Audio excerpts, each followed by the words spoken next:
Rains did not stop students attending the Sawa Boys and Girls Government Primary School and their parents from coming out to protest for a second consecutive day over the relocation of the school to Tunapuna. Police had to be summoned to the scene as the head of the PTA tied himself to the gate, barring students and teachers from entering the compound. Juan reports. Curious pedestrians and motorists caused traffic to slow down on the Tunapuna main road this morning as parents staged a protest hoping to draw attention to issues their children are forced to contend with on a daily basis. I'm not moving. President of the Parent Teachers Association, Joel Scott, tied himself to the gate, barring students and teachers from entering the compound.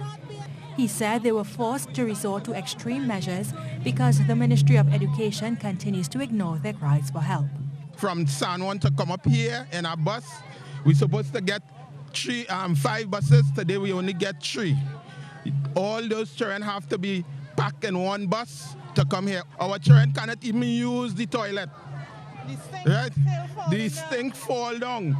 Right, the wood rotten. Our children is at risk every living day. We are fed up. We are asking Mr. Garcia, please come and hear our cry.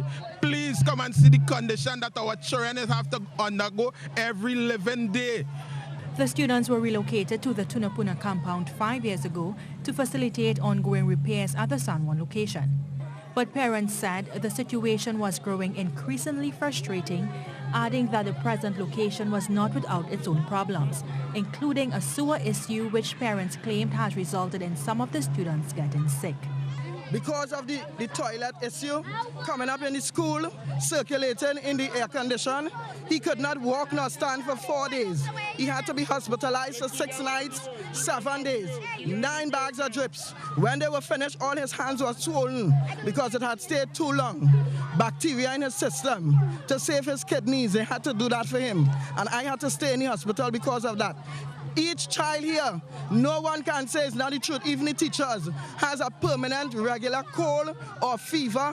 Mr. Scott invited Education Minister Anthony Garcia to visit both locations so he can see firsthand the deplorable conditions students were forced to contend with. The minister and them endangering their life.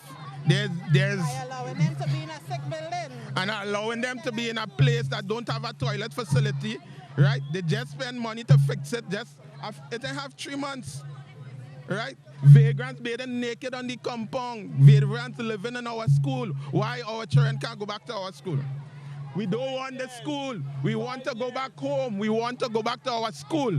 They plan to keep up protest action until their issues are addressed. Dion Batiste, C News.